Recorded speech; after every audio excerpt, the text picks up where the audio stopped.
Whatever you are, bro. The abstract then become the reality.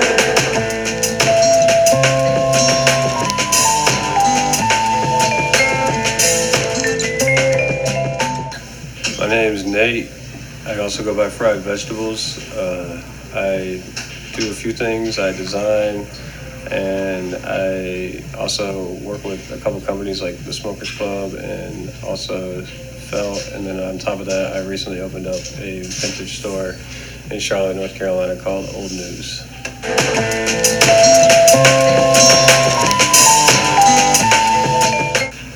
Old and vintage, I mean, they're pretty much hand in hand, but something could be old if it's 2 years ago, and it could be old if it's 20 years ago, but vintage means that it's old and holds some sort of value and has some sort of history behind it, as to where something can be old and it's just old.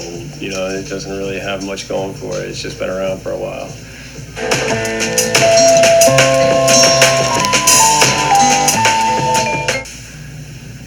I mean, I look like Forrest Gump, so I pretty much am Forrest Gump. But it would have to just be for a snapback, some trucker hats. Like, I just got 1,250 of them from Oregon and used some magic to make that happen. So as long as it's the right hat, I'm honestly in the car and I'm gone. So it doesn't matter what it is, like how far I gotta go, I'll go.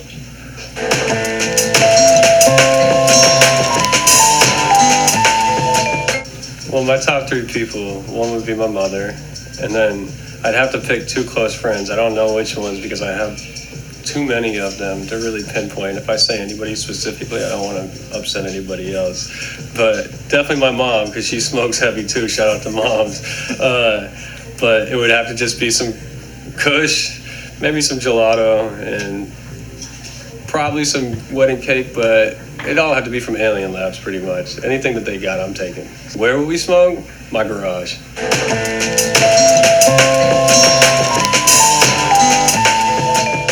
The two most valuable pieces that we have currently would for sure be one of our Nirvana in Utero t-shirts. I can't really put a price tag on it.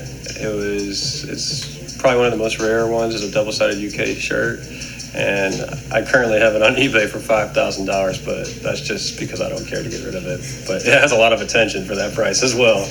And then on top of that, I've sold a snapback for $1,000, which I kind of wish I still had, but it was nice to see someone who appreciated it that much willing to spend that amount of money on it. The snapback it was.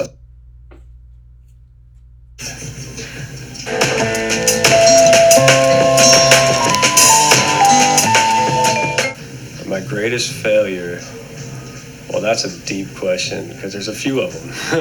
But I'd say within the past couple of years, I have one situation that I kind of feel like as if I failed a little bit, and honestly overcoming it was starting the store. So something positive came out of it for sure.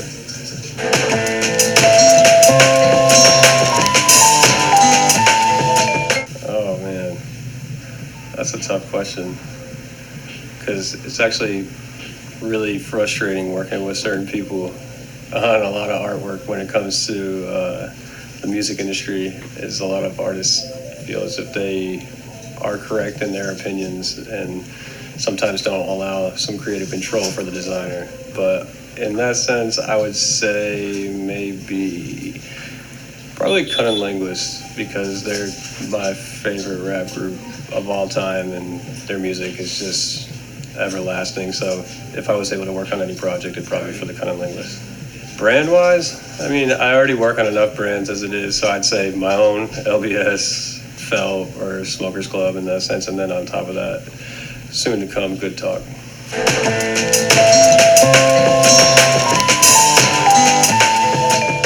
What's on my heart?